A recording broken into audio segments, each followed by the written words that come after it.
OK, bonjour tout le monde. Bienvenue de retour. Donc, pour le prochain segment, je suis vraiment ravi d'introduire Ellen Gold,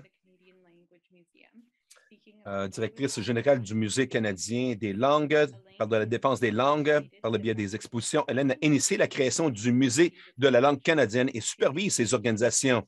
Elle est titulaire d'un doctorat en linguistique, d'une maîtrise en histoire et lors d'une information en administration des arts en travail de conservation.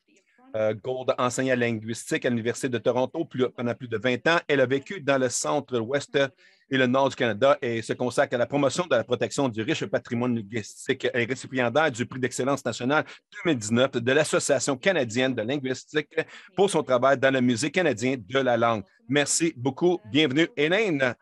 On l'accueille.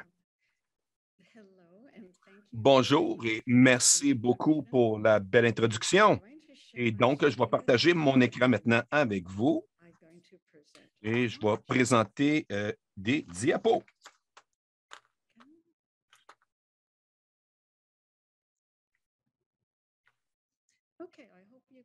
OK, j'espère que vous pouvez tous visionner le tout.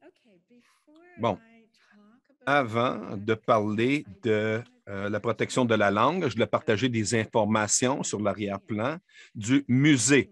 Donc, le Musée canadien des langues est sur College Glenton et vous pouvez voir Glendon Hall, le bâtiment qui est ici, le musée qui est ici à la droite, ici une image rapprochée, l'entrée de le musée des langues.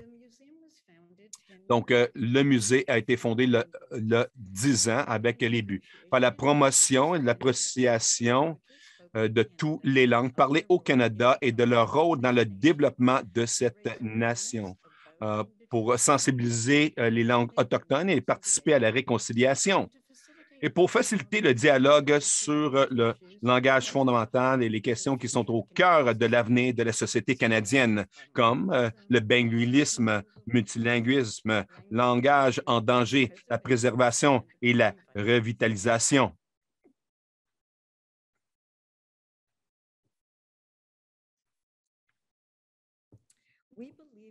Nous croyons que ce qu'on fait joue un grand rôle dans la protection de la langue. Notre focus principal a été sur des exhibitions mobiles et voici une photo de nos exhibitions au-delà des mots, les dictionnaires et les langues autochtones au Markham Public Library.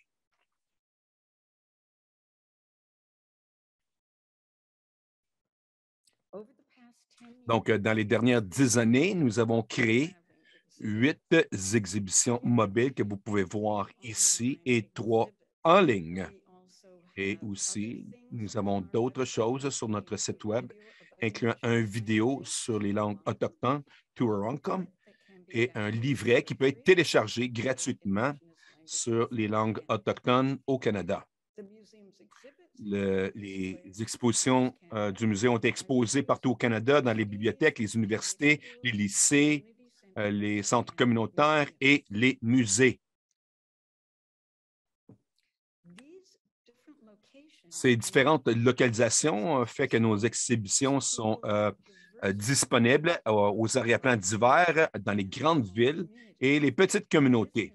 Et cette image démontre la présentation CRI Moose Factory.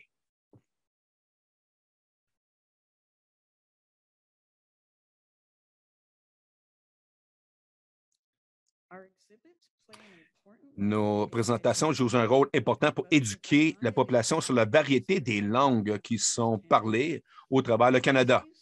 Les prochaines diapos sont prises de notre présentation mobile, une tapisserie de langues qui célèbre les langues du Canada et de nos présentations messages de la mosaïque. Cette carte nous montre les variations dans les plus grandes 3 langues dans chacune des provinces. Donc, par exemple, si on regarde le Nouveau-Brunswick en bas à droite, vous pouvez voir la plus grande, les 3 langues primaires sont anglais, français et Mi'kmaq. Et en Saskatchewan, la plus grande langue, c'est l'anglais, l'allemand et le cri.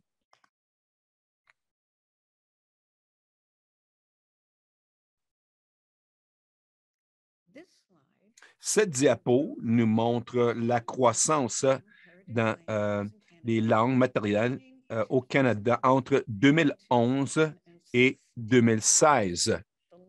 Et ça, c'est la dernière date où les informations étaient disponibles. Par exemple, vous pouvez voir une grande croissance dans les langues arabes que vous pouvez voir de 2011 à 2016 et Tagamlock 2011-2016. Toutes ces langues ont plus de 100 000 interlocuteurs et ils sont très larges au Canada.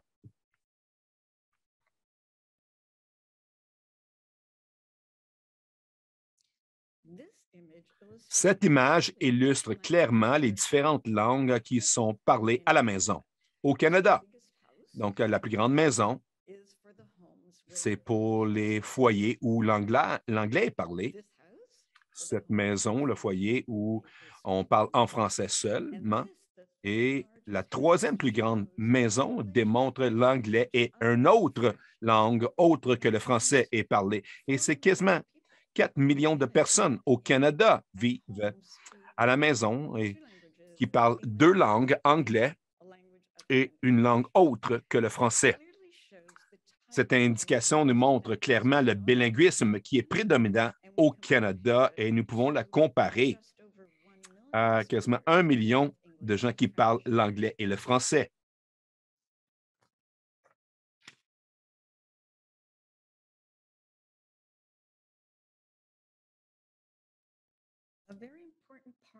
Une partie très importante de notre rôle, c'est d'éduquer les Canadiens à propos des langues autochtones. Cette image nous montre la grandeur relative des 12 langues distinctes au Canada et qui montre le nombre de langues pour chaque famille des langues. Donc, vous pouvez voir que ça passe de 75, seulement 75 personnes parlent le Haida jusqu'à 144 000 de gens qui parlent algonquin. Et l'algonquin, cette langue, inclut le cri, Ojibwe et Anishinaabe, deux des plus grandes langues autochtones au Canada.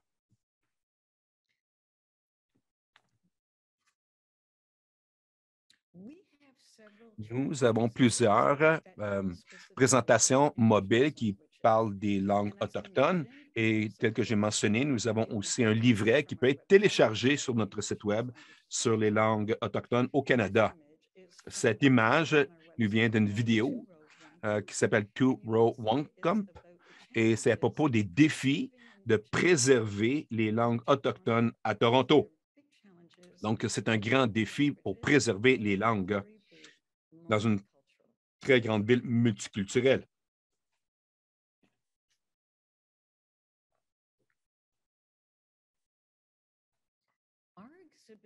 Notre présentation, Lire entre les lignes ou les pancartes, utilise des photos pour montrer la présence de différentes langues à Toronto au travers de 150 ans. Quelles langues sont très visibles sur nos routes? Quelles langues sont invisibles? Cette image nous montre une pancarte municipale qui dit « S'il vous plaît, ne pas donner la nourriture aux oiseaux » en 5 langues. Donc, l'anglais, le français, l'italien, le portugais et le chinois. Ce qui est vraiment intéressant, c'est que la Finlande aussi gratté le message en russe. Donc, il y a quelqu'un qui a senti que leur langue devrait aussi être visible à Toronto.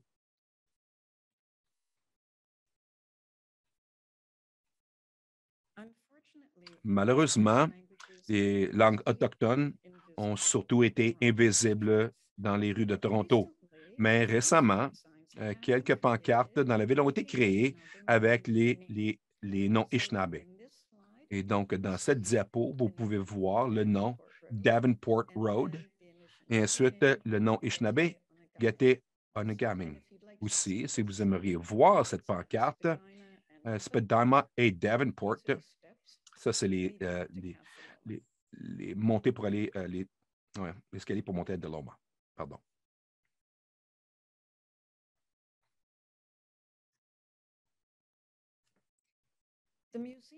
Le musée joue un grand rôle de partager de l'information à propos de la suppression des langues autochtones et les lois et le rôle des écoles résidentielles. Cette présentation se réfère à la vérité et réconciliation. Leur commission les appelle aux actions concernant les droits des langues.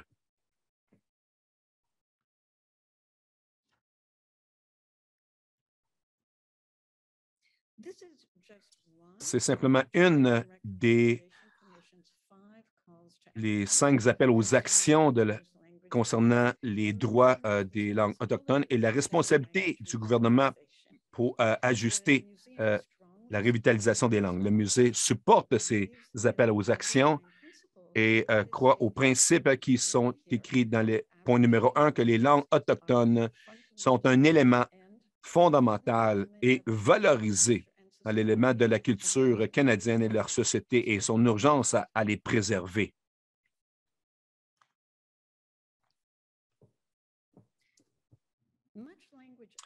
Bon, qu'est-ce qui rend les langues officielles? Cette présentation nous montre ce que ça veut dire pour une langue d'être officielle de façon fédérale et provinciale. Elle décrit une variation au travers du pays. Saviez-vous que les territoires du Nord-Ouest ont 9 langues autochtones officielles en plus de l'anglais et le français?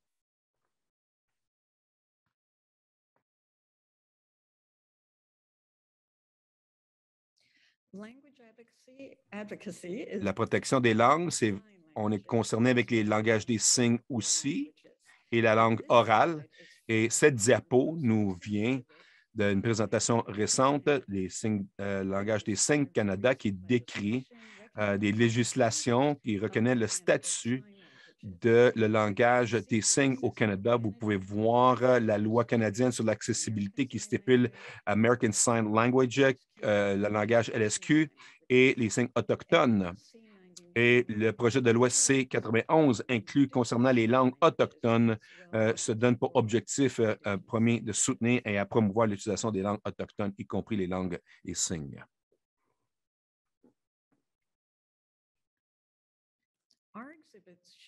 Nos présentations montrent l'information sur les langues qui pourraient être non familiers pour l'auditoire et pour la promotion de la fierté dans leur propre langue. Nous croyons que d'apprécier la valeur de notre propre langue et de respecter la valeur des autres langues parlées au Canada est une base essentielle pour la protection des langues. Et dans cette diapo, montre des enfants crient qui apprennent dans cette présentation crient sur leur langue et aussi d'apprendre sur leur culture. Et ça, c'est Fort Vermilion, Alberta.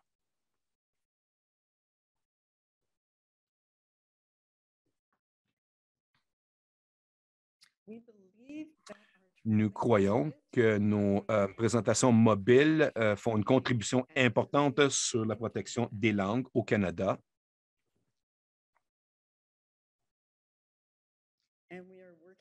Et nous travaillons ensemble pour promouvoir les langues du Canada. Merci beaucoup, Miigwech.